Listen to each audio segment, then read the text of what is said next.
이스라엘 백성들은 하나님께서 약속해 주신 가나안 땅에 들어가기 위해 그들이 그 시내 광야에서 잘 준비하는 모습을 우리는 지난 영상에서 볼 수 있었죠.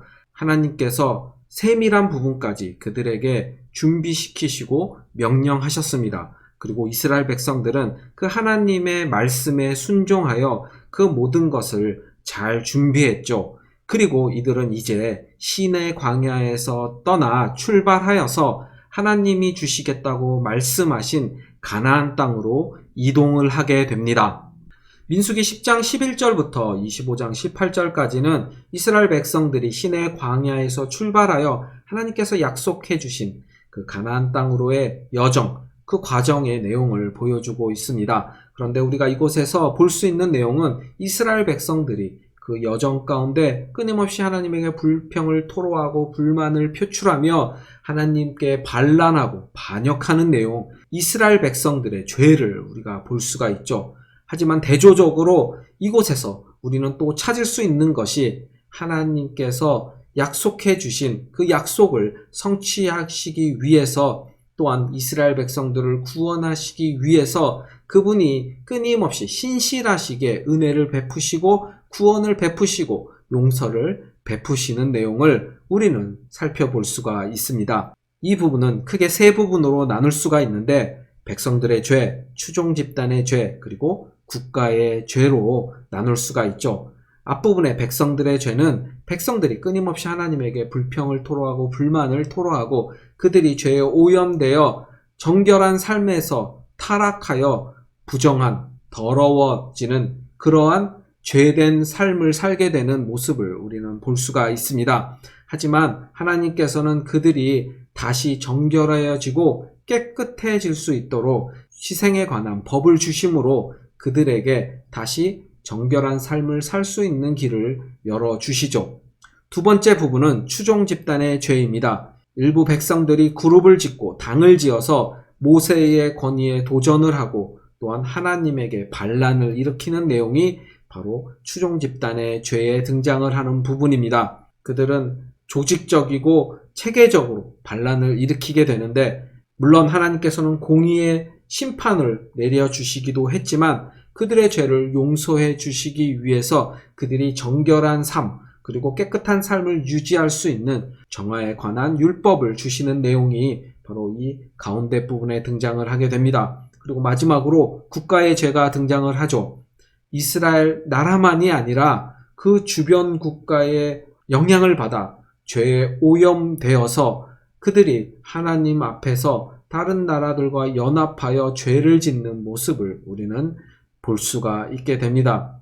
이 부분에서 이스라엘 백성들은 끊임없이 하나님에게 죄를 짓게 되죠. 이것은 바로 우리들의 죄된 모습도 보여주는 것입니다. 이렇듯 이스라엘 백성들은 이집트의 노예 생활에서 구원받아 출애굽하여 하나님의 백성이 되어서 하나님께서 약속으로 주시겠다고 하는 그 땅으로 이동하고 있음에도 불구하고 그들의 죄로 인하여 이집트에서 탈출했던 1세대들은 결국 하나님께서 약속으로 주시겠다고 한 그 가나안 땅에 들어가지 못하게 되는 것을 우리는 또한 이 부분에서 살펴볼 수가 있습니다. 그렇다면 우리가 조금 더 구체적으로 어떠한 과정과 어떠한 죄들 그리고 신실하신 하나님의 은혜가 어떻게 나타나는지 한번 살펴보도록 하겠습니다.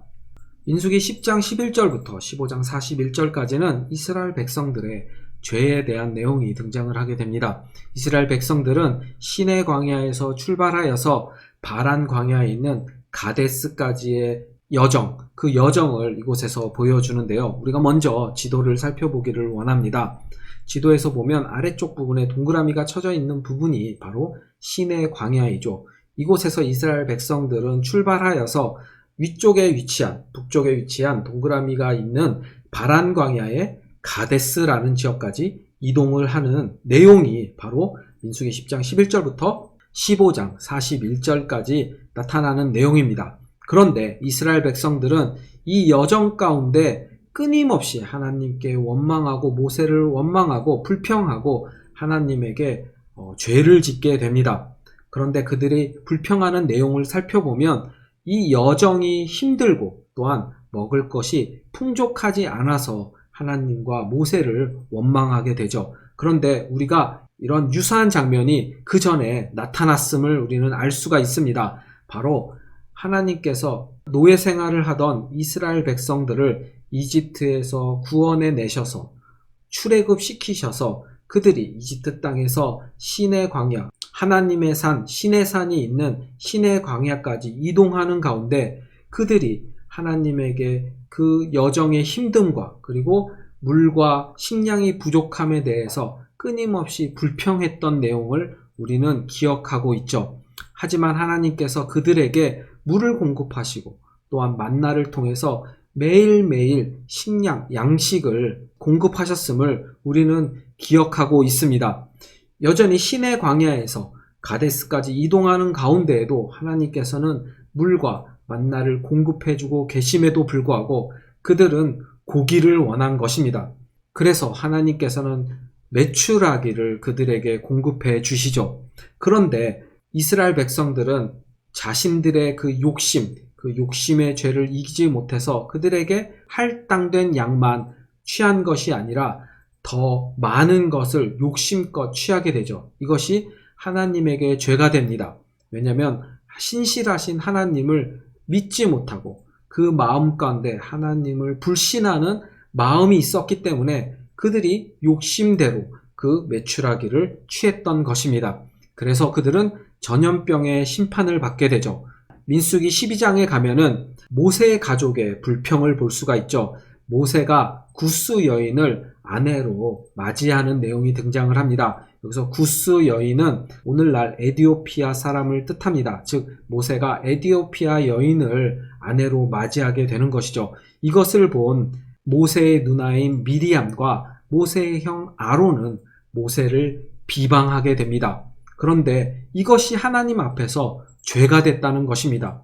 왜 이것이 죄일까요? 이들은 모세가 에디오피아 아내를 취한 그 사실에 그것을 비방하고 그것을 정죄한 것이 아니라 그 내면에는 모세가 이스라엘 백성의 대표자, 리더인 역할을 맡고 있는 것, 그리고 자신들도 하나님과 대면하고 하나님으로부터 말씀을 듣는데 모세만이 하나님과 이스라엘 백성 사이에 중보자, 중재자의 역할을 하는 것에 대해 불평하고 불만을 품어서 그 자리를 가지고 비방을 하게 된 것입니다. 하지만 하나님께서는 모세를 분명하게 하나님과 이스라엘 사이에 중재자로 그리고 대표자로 세우셨죠. 그것을 미리암이 비방한 것이 된 것입니다. 그렇기 때문에 하나님께서는 미리암을 심판하셔서 미리암에게 나병이 생기게 되죠. 모세는 미리암을 위해서 또한 아론을 위해서 중보함으로써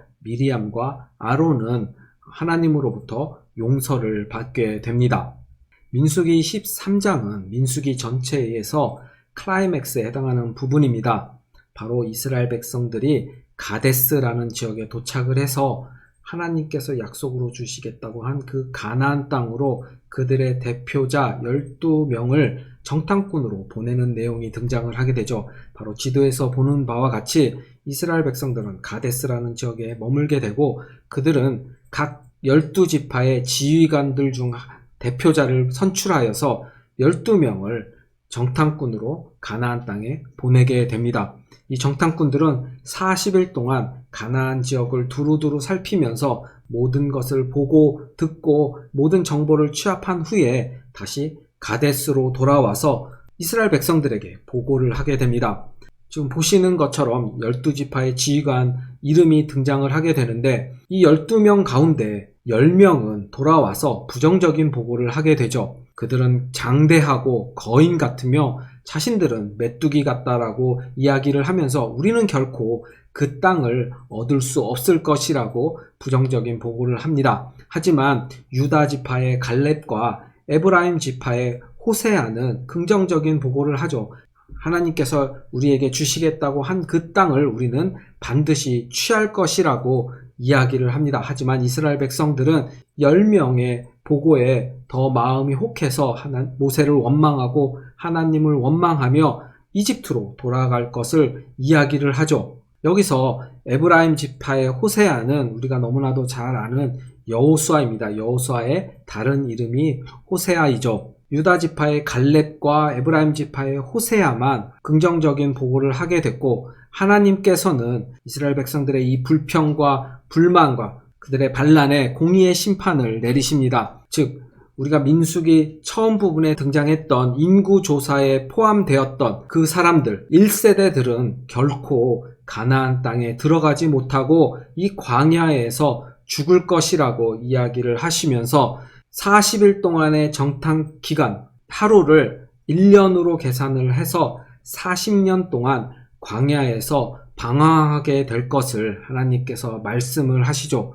그리고 가나안 땅에는 2세대들, 즉 처음 인구조사를 했을 때 인구조사의 대상이 되지 못했던 그 2세대들, 광야에서 태어난 새로운 세대들만 하나님께서 약속해 주신 그 가나안 땅에 들어갈 것이라고 말씀을 하십니다. 그리고 유일하게 1세대 중에서는 긍정적인 보고를 했던 유다 지파의 갈렙과 에브라임 지파의 여호수아만 약속의 땅에 들어갈 것이라고 말씀을 하시죠. 이러한 하나님의 말씀을 들은 이스라엘 백성들은 뒤늦게 가나안 땅을 정복하겠다고 올라가겠다고 합니다. 하지만 모세와 아론은 그것을 막죠. 너희들이 결코 승리하지 못할 것을 이야기합니다. 하지만 이스라엘 백성들은 모세와 아론의 이야기를 듣지 아니하고 그들이 전쟁을 하기 위해서 가나안 땅으로 올라가게 되고, 모세와 아론을 비롯한 레위 지파와 하나님의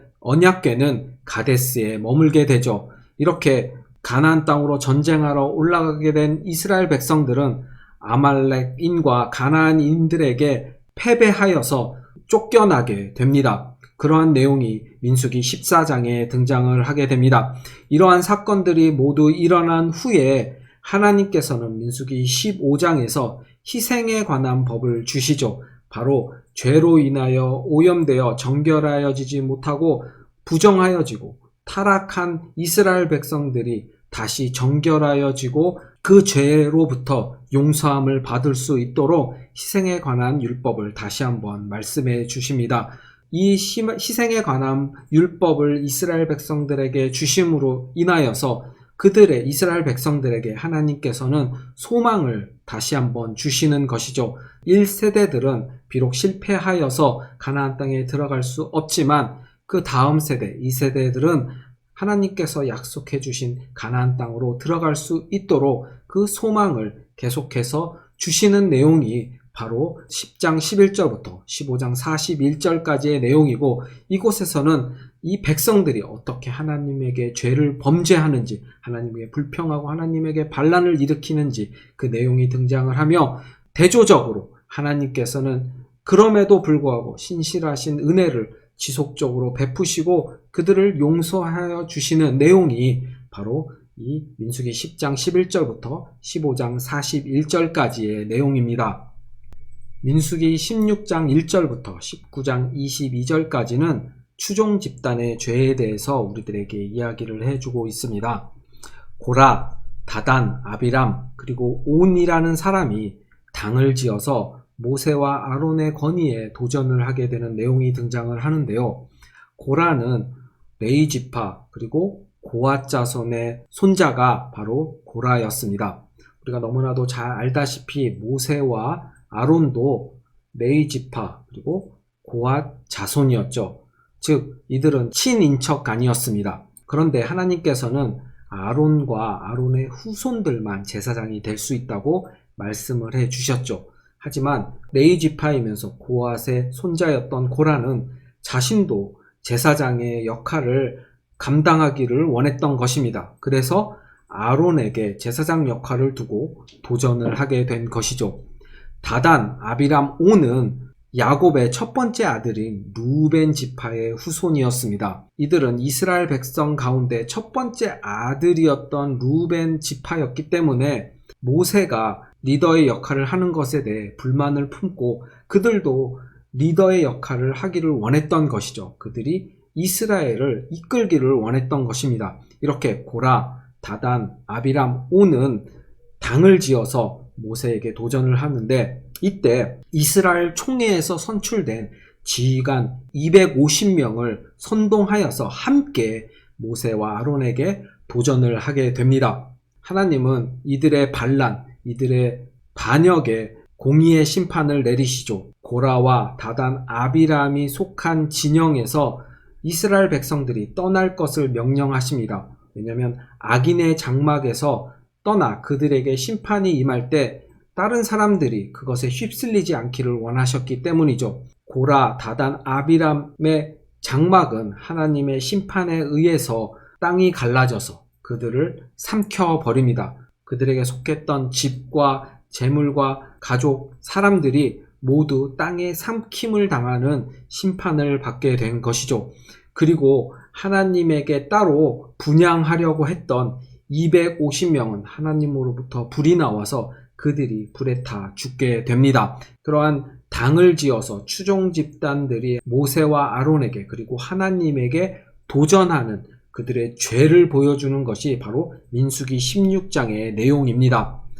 하지만 백성들은 도리어 이스라엘 백성, 하나님의 백성을 모세와 아론이 죽였다고 비난하고 불평하고 원망을 하게 됩니다. 이로 인하여서 하나님께서는 이스라엘 백성들에게 역병을 내리셔서 공의의 심판을 하시죠. 이때 14,700명이라는 이스라엘 백성들이 죽게 됩니다. 즉, 이 추종 집단의 죄로 인하여서 고라, 다단, 아비람 그리고 온에 속했던 모든 가족들과 그들의 소유가 하나님의 심판에 의해서 사라지게 되고, 그리고 그것을 원망했던 백성들은 14,700명이라는 사람들이 죽게 되는 것입니다. 이러한 사건 이후에 하나님께서는 정화에 관한 법을 이스라엘 백성들에게 주십니다. 즉, 그들이 죄에 오염되어서 부정해지고 더러워지지 않도록 그들이 정결된 삶을 유지하고 더 나아가 하나님처럼 거룩하게 되어지도록 거룩한 삶을 살 수 있도록 그들에게 정화에 관한 법을 주시죠. 레위지파를 통해서 성막을 지키고 하나님께서 머무시는 곳, 하나님을 예배하는 그 성막을 지키고 정결함을 유지하게 하십니다. 그리고 백성들을 정결하게 하여서 하나님의 공의의 심판, 하나님의 공의의 진노로부터 백성들을 보호할 수 있도록 민수기 18장부터 19장까지는 이런 정화에 관한 율법을 하나님께서 주시는 것을 우리는 살펴볼 수가 있습니다. 민수기 20장 1절부터 25장 19절까지는 국가의 죄를 우리들에게 보여주는데요. 바로 이스라엘 백성들이 이동을 하면서 만나게 되는 많은 나라들, 국가들과의 관계 속에서 이스라엘 백성들이 그들에게 영향을 받아 하나님에게 죄를 짓는 내용이 20장 1절부터 25장 19절까지 등장을 하게 됩니다. 먼저 민수기 20장에는 모세와 아론의 죄가 등장을 하는데요. 가데스 지역에 머물고 있던 이스라엘 백성들은 물이 부족하게 되는 현상을 겪게 됩니다. 이스라엘 백성들은 물이 부족하게 되니까 다시 모세와 아론을 원망하고 하나님을 원망하며 이집트로 돌아가자고 반란을 일으키고 선동이 일어나죠. 하나님께서는 모세와 아론을 시키셔서 바위에게 명하여 물이 나오도록 명령을 주십니다. 하지만 모세와 아론은 불평과 불만을 터뜨리는 이스라엘 백성들을 원망하며 바위를 2번 쳐서 물을 내게 되죠. 이 사건이 바로 모세와 아론이 하나님에게 죄를 짓는 사건이 되게 됩니다. 하나님께서는 이스라엘 백성에게 하나님께서 물을 공급해 주시는 분임을 알리시기를 원했지만 모세와 아론은 하나님이 아닌 자신들이 이스라엘 백성들에게 물을 주는 사람인 것처럼 바위를 2번 치면서 물을 내게 되죠. 그러면서 내가 언제까지 너희를 위하여 물을 주어야 하느냐 하고 백성들을 원망하고 정죄를 하는 내용이 바로 민수기 10장에 등장을 합니다. 이것이 모세와 아론의 죄가 되어서 모세와 아론도 하나님께서 약속으로 주신 가나안 땅에 들어가지 못하는 하나님의 공의의 심판을 받게 됩니다.